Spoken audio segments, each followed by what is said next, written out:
저희 장로들이 이렇게 하나님의 말씀을 가지고 전하는 자와 듣는 분들로 관계로 성도님들과 만나는 것은 그렇게 기회가 많지 않은 것 같습니다.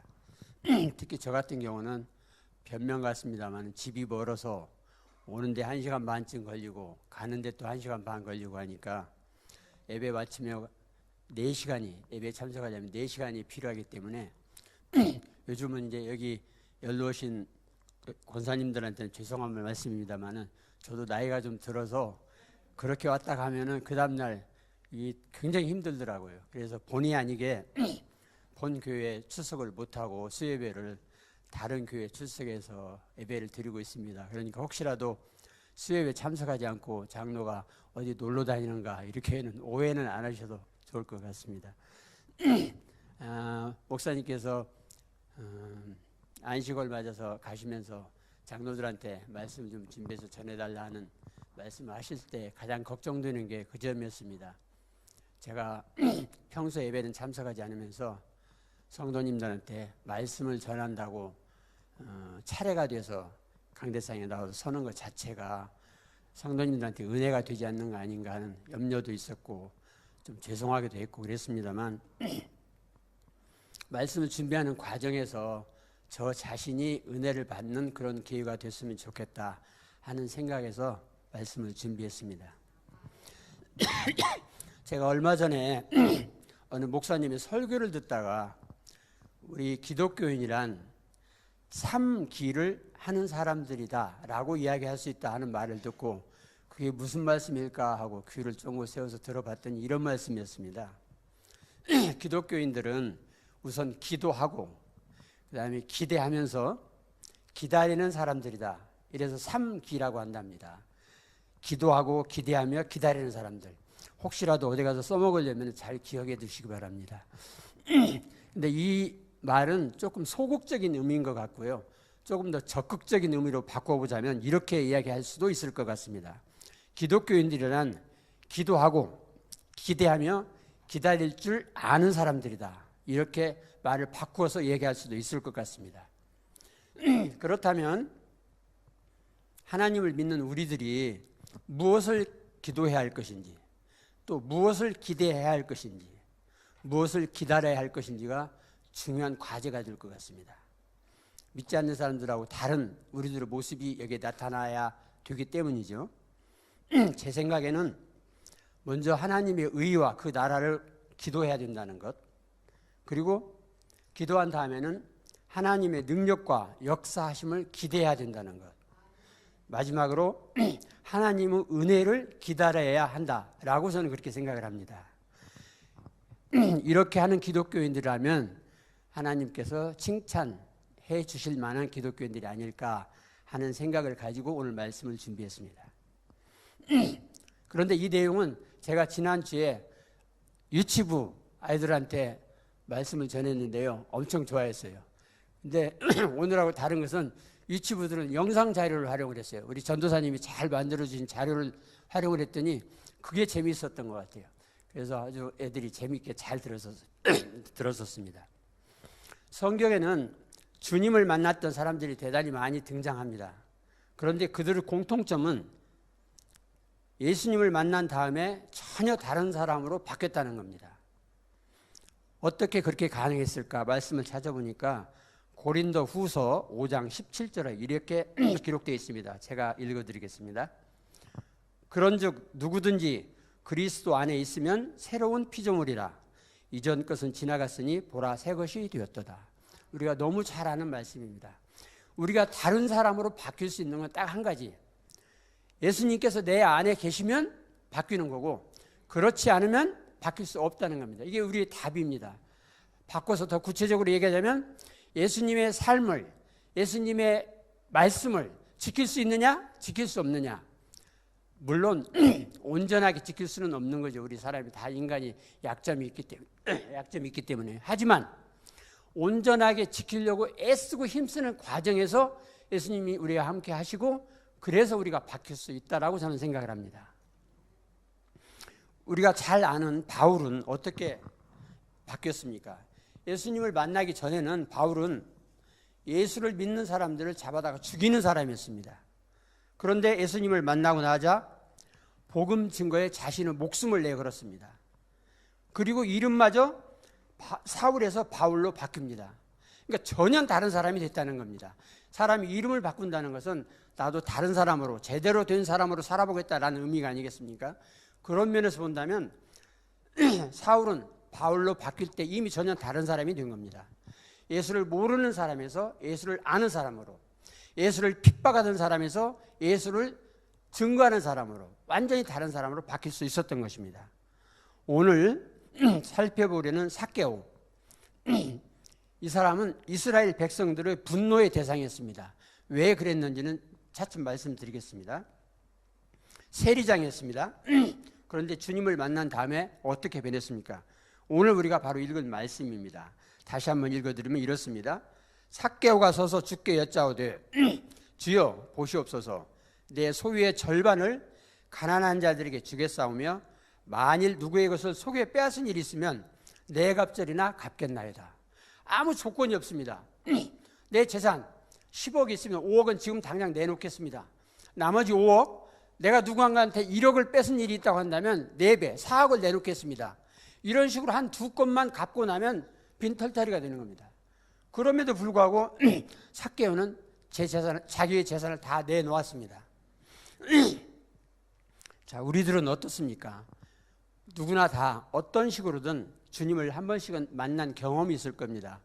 사람에 따라서 만나는 방식도 다르고 때도 다르고 장소도 다 다를 수 있습니다만 한 번쯤은 어떤 식으로든 예수님을 우리가 만나셨던 경험이 다 있을 것입니다.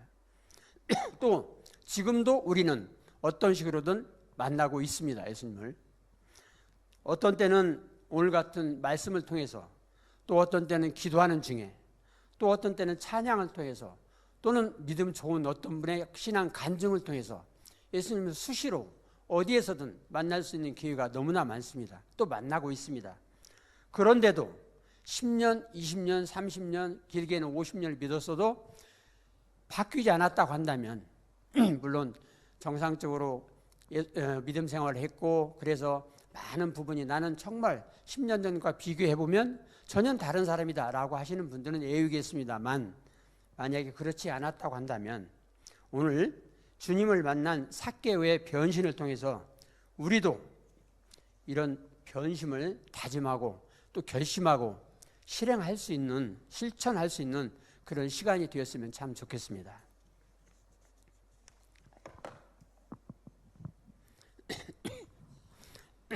삭개오는 세리장이었습니다. 너무 많은 설교를 통해서 이미 들으셔서 알겠지만 우리나라에 지금에 보면 세무서장이라고도 할 수 있습니다. 그리고 이제 국경 지역에서 출입국 하는 데서 출입국 하는 사람들을 상대로 해서 세금을 받았다, 그런 세리장이었다라는 말도 있습니다. 어쨌든 우리의 세무서장하고 그렇게 다르지는 않습니다. 그런데 당시 이스라엘 상황을 보면 로마의 식민지였습니다. 로마가 이스라엘 백성들로부터 세금을 받아야겠는데 직접 받으면 저항이 심합니다. 반발이 심합니다. 그러니까 머리를 쓴 겁니다.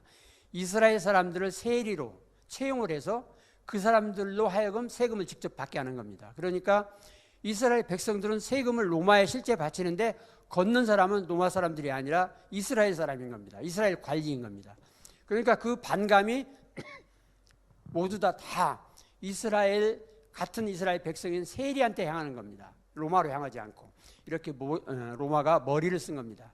그리고 로마는 세리장 1인당 1억만 걷어라 라고 세금을 책정해 줍니다. 그러면 세리는 그 금액만 달성하면 되는 겁니다. 그런데 그렇게 하면 자기가 돈 벌 기회가 없으니까 1억 플러스 한 2천만 원 해서 1억 2천만 원 세금을 매기는 겁니다. 그래서 2천만 원은 자기가 갖고 1억은 로마 정부에 바치고, 이런 식으로 수년을 하다 보니까 세리장들은, 또 세리들은 엄청난 갑부들이 되는 겁니다. 삭개오도 세리장이었다고 하는 걸 봐서, 부자였다고 하는 걸 봐서 분명 이렇게 해서 많은 돈을 모아두었을 겁니다. 이렇게 되니까 우리가 일제시대 때 우리 경우를 한번 비해보면, 우리가 일본 식민 통치 시절에 대입을 해서 보면 우리나라 사람 중에서 고등계 순사, 그래서 독립운동하는 사람들 잡아다가 족치고 감옥살이 시키고 하는 이런 순사 같은 사람하고 별 다를 바가 없습니다. 그러니까 이스라엘 온 백성들이 세리장, 그 중에서 삭개오 하면은 죽일 놈, 저놈은 관두지 않아, 언젠가는 우리가 손 봐줄 거야 라고 하는 사람입니다. 그리고 삭개오만 나타나면 사람들이 슬슬 피하는 겁니다. 말도 섞기 싫어하고 얼굴도 보기 싫어하고 심지어는 자기 가족들조차도 모든 사람들로부터 배척을 받는 자기 아버지일 수 있고 자기 남편일 수 있는 삭개오가 부담스러웠을 거라고 생각이 돼요. 그러니까 이 삭개오는 늘 외로웠을 겁니다. 그리고 누군가 자기를 상대해 줄 사람이 필요했을 겁니다. 그런데 이런 삭개오한테 가뭄의 단비 같은 소식이 들렸던 겁니다. 앞장 18장 35절부터 43절까지 보면 예수님께서 소경의 눈을 뜨게 해주셨다는 소문이 쫙 퍼진 겁니다.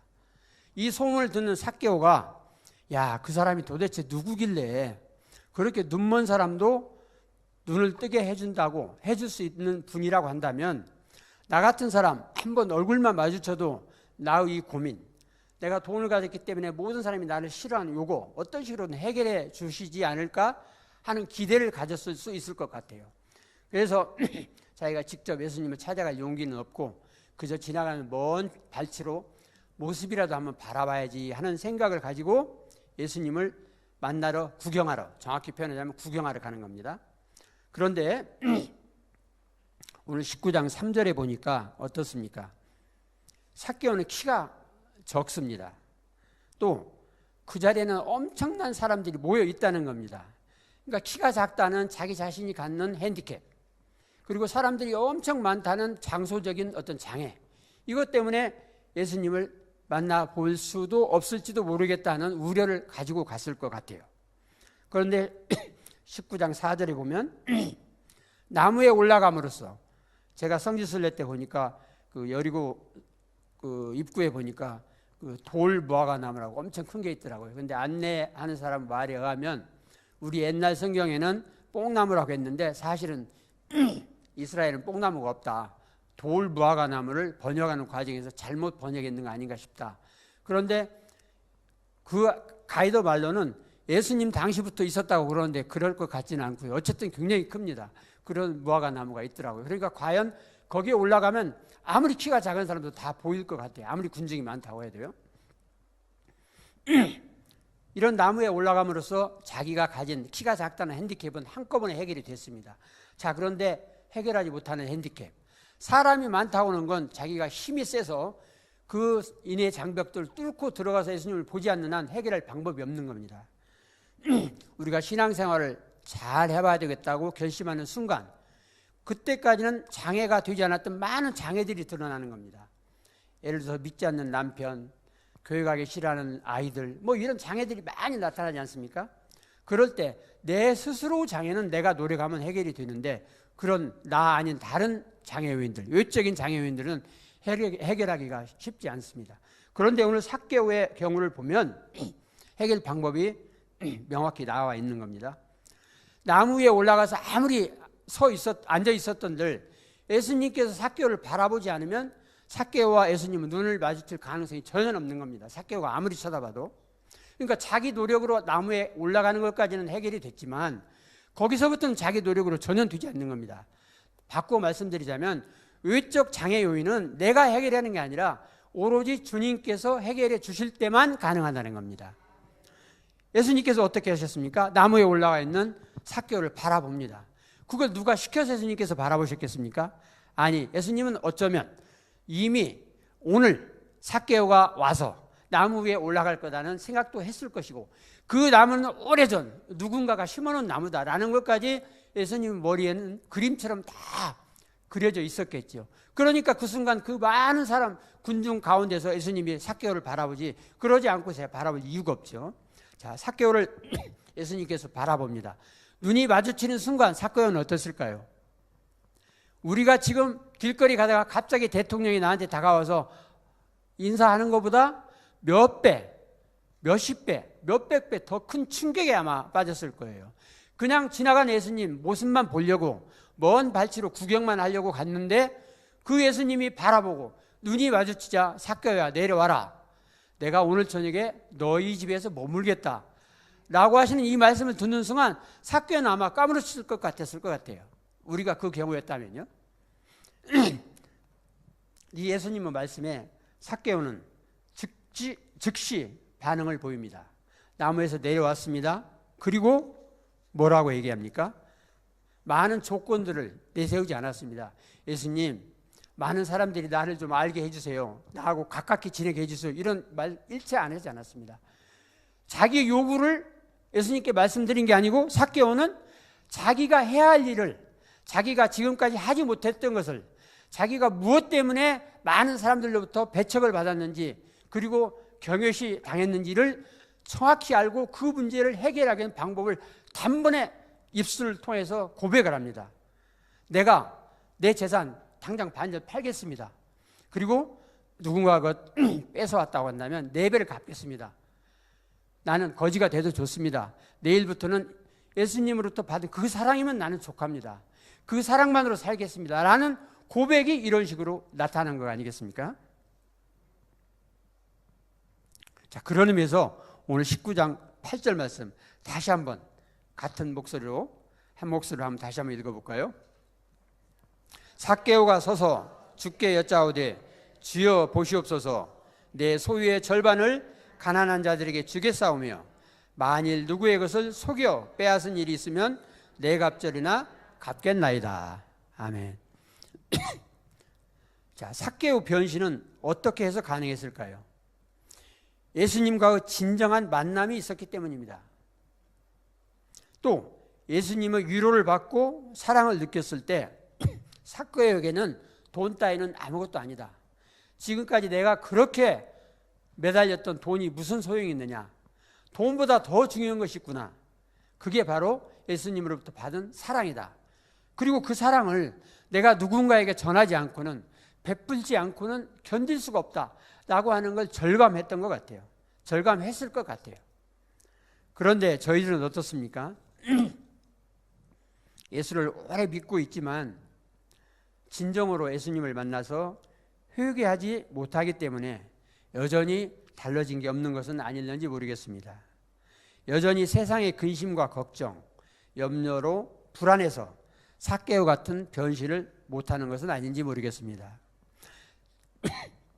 제가 이 말씀을 준비하면서 제 나름대로 내린 결론은 우리가 어떻게 해야 변할 수 있는 건지에 대한 저 나름대로 결론을 3가지만 말씀드리고 말씀을 맺겠습니다. 우선은 우리가 내가 예수를 믿고 나서 변해야 될 것이 무엇인지를 먼저 정확하게 알아야 됩니다. 나는 고집불통입니다 라는 걸 알면 그걸 고쳐야 된다는 거죠. 그걸 정확히 알아야 된다는 거죠. 제 개인적인 이야기가 돼서 죄송합니다만 제가 젊었을 때는 굉장히 성격이 급했습니다. 그리고 뭐 좋은 말로 표현하자면 그 불의를 보고 못 견디는 그런 성격이었다고 표현하고 싶은데 바꿔 말하면 하여튼 급하다는 겁니다. 그런데 제가 예수 믿고 바뀌었다고, 무엇이 바뀌었냐라고 누가 묻는다면 저는 제 급한 성격이 많이 변했습니다. 달라졌습니다. 라고 이야기를 하고 싶습니다. 뭐 김선욱 권사하고 같이 한 30몇 년 사니까 가끔 말다툼을 할 때도 있는데요.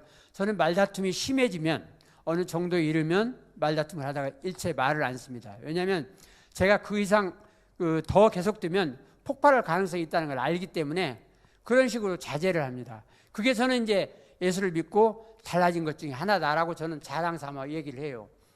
그런데 뭐 김선욱 권사가 인정을 할지 안 할지는 모르겠는데 하여튼 저는 그렇습니다.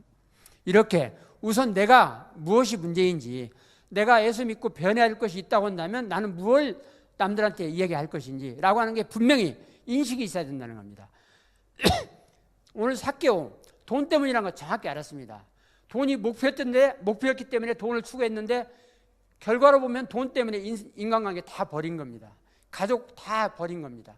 이걸 정확하게 알고 있었습니다. 그게 먼저입니다.